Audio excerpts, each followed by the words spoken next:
खुदावंद यीशु मसीह के कादिर नाम में आप सबको सलाम। मेरा नाम जो शफताशर है और जो लोग मेरी वीडियोस फॉलो कर रहे हैं वो जानते हैं कि हम लोग फिरदौस दोज़ख और जिंदगी बाद इस मौत का मुताला कर रहे हैं। ये एक ऐसा मुताला है जिसके अंदर 6 असबाक होते हैं।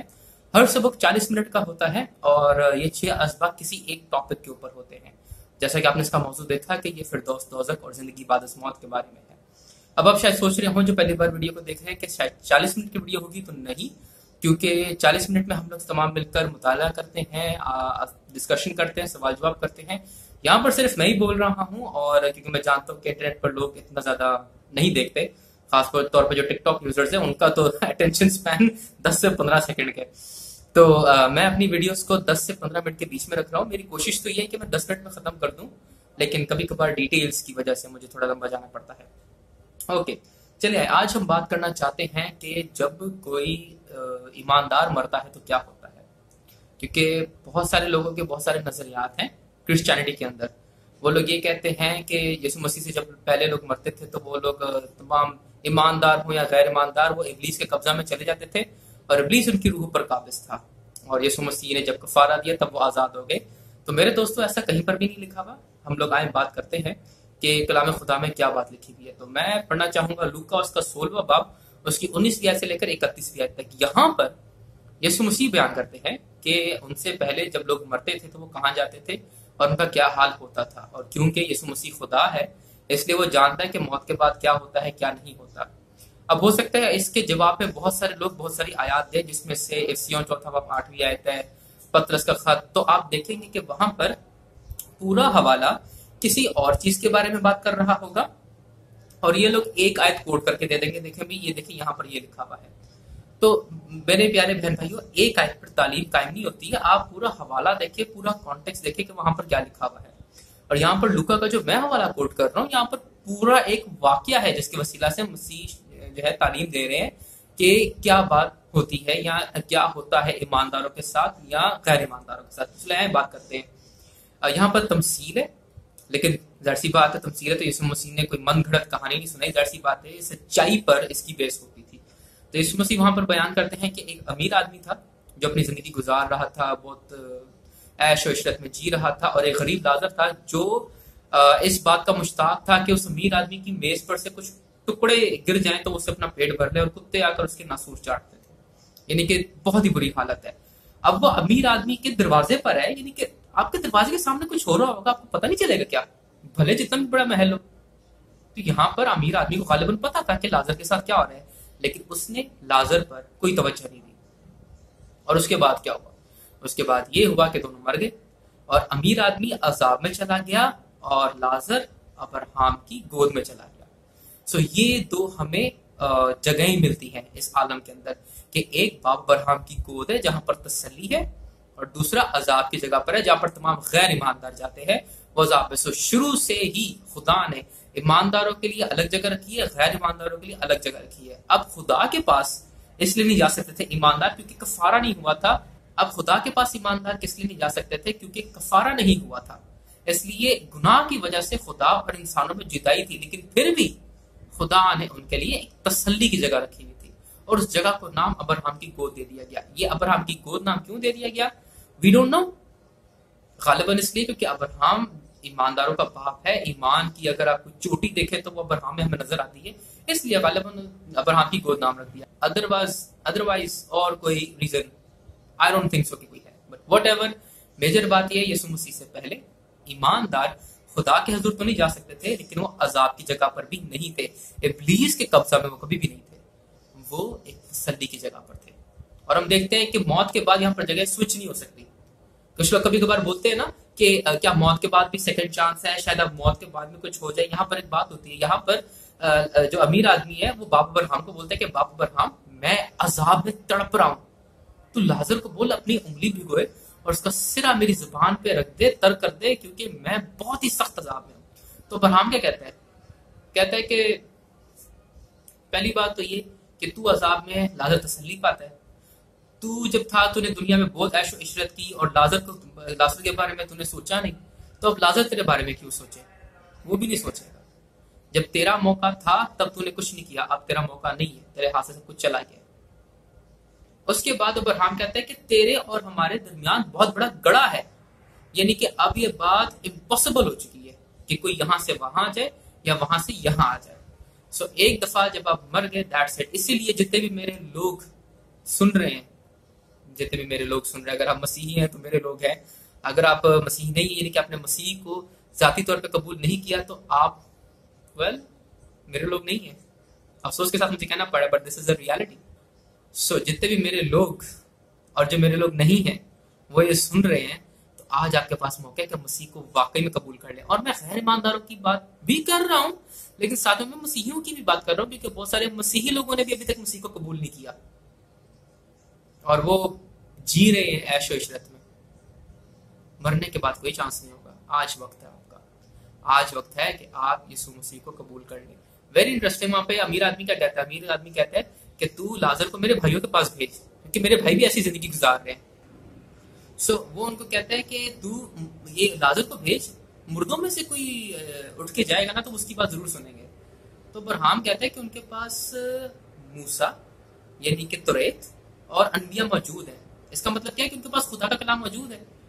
تو لازر کیا کہتا امیر آدمی کیا کہتا ہے؟ وہ کہتے ہیں نہیں مردوں میں سے کوئی اٹھ کے جائے گا نا تو وہ اس کی بات مانیں گے. تو ابراہیم کہتے ہیں نہیں، مردوں کو اٹھانے والا خدا کا کلام ہے. جب وہ ان کے پاس موجود ہے اور وہ اس کی نہیں مان رہے ہیں تو مردوں میں سے کوئی اٹھ کے جائے وہ اس کی بھی نہیں ماننے والے، اس لیے لازر نہیں جائے گا.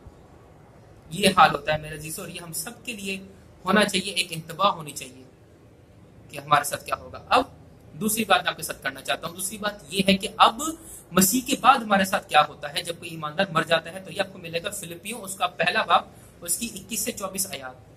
اس کے اندر پولوس کہتا ہے کہ جینا میرے لیے مسیح اور مرنا نفع، 21 آیت کے اندر. اور پھر بعد میں ایکسپلین کرتا ہے، کہتا ہے دل تو میرا یہ چاہتا ہے کہ میں کوچ کر کے مسیح کے پاس چلا جاؤں، کیونکہ بہت ہی بہتر ہے.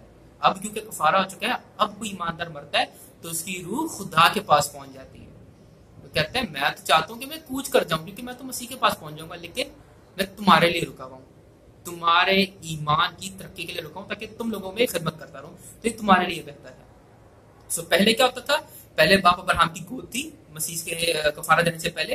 اب ابراہیم کی گود نہیں ہے. اب ایماندار براہ راست پہنچ جاتے ہیں خدا کے حضور، لیکن ایماندار غیر ایماندار وہی عذاب کی جگہ پر جاتے ہیں. وہ جگہ چینج نہیں ہوئی، اس کے بارے میں ہمیں کچھ نہیں ملتا. اس کا مطلب جو ان کے لیے جگہ ہے، جو بھی آپ بولے عالم ارواح بولیں یا عذاب کی جگہ بولیں، وہ وہیں پر موجود ہے. سو عالم ارواح مطلب روحوں کا عالم. سو کبھی کبھار لوگ سمجھتے ہیں کہ روحوں کے عالم سے مراد یہ کہ یہ عذاب کی جگہ ہے. روحوں کے عالم میں دو جگہیں ہیں بیسیکلی، ایک خدا کے پاس ہے اور ایک عذاب کی جگہ ہے. دونوں میں روحیں ہی ہوتی ہیں، but if you want to make that distinction it's up to you. پھر پولوس بیان کرتا ہے کہ ہمارا بدن مسیح کی طرح ہوگا. اور مسیح کا بدن کس طرح کے وہ آپ کو لوکا 24واں باب اور اس کی 35 سے 43 آیت کے اندر ملتا ہے.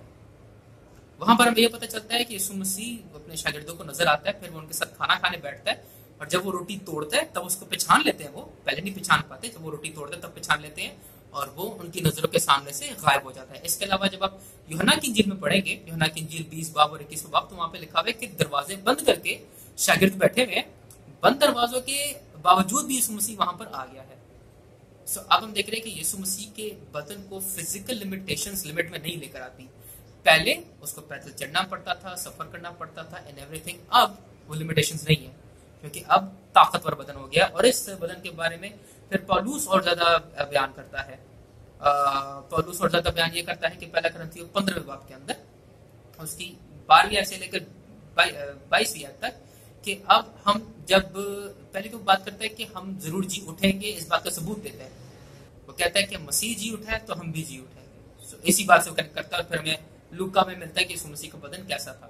پھر 35 سے لے کر 38 کے اندر اور 42 کے اندر 42 سے لے کر 49 تک وہ بیان کرتا ہے کہ کس طرح کا بدن ہمارا ہے اور پھر کس طرح کا بدن ہمارا ہوگا. اور پھر وہ بیان کرتا ہے کہ ابھی ہمارا فانی بدن ہے، پھر لا فانی بدن ہوگا. ابھی ہمارا عزت و جلال والا بدن نہیں ہے، بےعزتی والا بدن ہے، پھر ہمارا جلال والا بدن ہوگا. ابھی ہمارا کمزور بدن ہے، پھر طاقتور بدن ہوگا. اور ابھی ہمارا فطرتی یا جسمانی بدن ہے، پھر روحانی ہوگا. یہ بدن اتارا جائے گا، نیا پہنایا جائے گا. اور اس بات کے لیے ہمیں بیان میں کیا دیا گیا ہے؟ روح القدس دیا گیا ہے کہ ہم لوگوں کو ایک دن ضرور نیا بدن ملے گا اور یہ خدا کی بادشاہی میں جائے گا. اور پہلا تسلیکیوں चौथे बाब की 13वीं 18वीं आयत के अंदर वहां पर आपको प्रोसेशन मिला हुआ है कि किस तरह से सब कुछ होगा। जो लोग मर जाते हैं वो मसीह के पास पहुंच जाते हैं। अब उनकी रूहें मसीह के पास पहुंचती है, बदन उनको नहीं मिला, बदन सबको एक साथ मिलेगा। और वो कब मिलेगा? जब यीशु मसीह आसमान से वापस आएगा कलीसिया को लेने के लिए, जब खुदावंद का दिन आएगा तब वो अपने साथ ईमानदारों की रूहें लेकर आएगा और पहले उनको नया बदन मिलेगा जो कि जलाली बदन है। फिर जो नीचे जमीन पर है, जो जिंदा है लेकिन मसीह पर ईमान रखते हैं, वो तब्दील हो जाएंगे, उनको नया बदन मिलेगा। तो पहले वो जो मर चुके हैं, जो मसीह में है, वो मसीह के साथ आएंगे, उनकी रूहें, उनको नया बदन मिलेगा, फिर हमें नया बदन मिलेगा, फिर हम मसीह के साथ जमा हो जाएंगे और प्रवास कर जाएंगे। प्रवास का मतलब ये कि हम लोग मसीह के साथ चले जाएंगे। तो ये 3 बातें हमें मिलती हैं। पहली बात हमें क्या मिलती है कि मसीह के कफारा देने से पहले ईमानदारों का मकाम अब्राहमी को था, अब सीधा मसीह के पास जाते हैं। गैर ईमानदार अजाब की जगह में जाते हैं और गैर ईमानदार अभी जहन्नुम की आग में नहीं डाले गए। वो कब डाले जाएंगे हम अगले सबक में देखेंगे। जिस तरह से हम मसीह के पास पहुंच जाते हैं लेकिन बदन हमें बाद में जाके मिलता है, उस तरह से गैर जो ईमानदार है उनका भी मकाम कुछ इसी तरह का है। अभी वो एक जगह पर है जहां पर वो अजाब में रहते हैं, बाद में उनको आग और गंधक की झील में डाला जाएगा और इसके बारे में हम डिटेल से बात करेंगे अगले हफ्ता। अगर आप देखना चाहते हैं वो भी क्या कहना चाहिए किस, तो फिर आप जरूर मेरे पेज को फॉलो करें, या अगर आप ये यूट्यूब पर देख रहे हैं तो जरूर सब्सक्राइब करें। हासिल कलाम के तौर पर हमने देखा कि बदन हमारा फानी है, रूह लाफानी है, और रूह को फिर एक नया बदन दिया जाएगा। ईमानदार और गैर ईमानदार के मौत के बाद के मकाम हमेशा अलग रहे हैं। और हम देखते हैं कि हम जो मसीह पर ईमान रखते हैं हमें मसीह की तरह नया बदन मिलेगा, ताकतवर बदन होगा। पहले जो मसीह में सो गए उनको मिलेगा और फिर जो जिंदा है वो तब्दील हो जाएंगे। अगले सबक तक के लिए आपके लिए कुछ सोचने के लिए सवाल। क्या आप जीवने पर बिलीफ रखते हैं? आप अपनी जिंदगी कैसे जी रहे हैं? और समीर आदमी की तरह जो किसी की परवाह नहीं करता था, यानी कि अपने लिए, या फिर आप दूसरों के लिए जिंदगी जी रहे हैं? मौत के बारे में आप क्या सोचते हैं?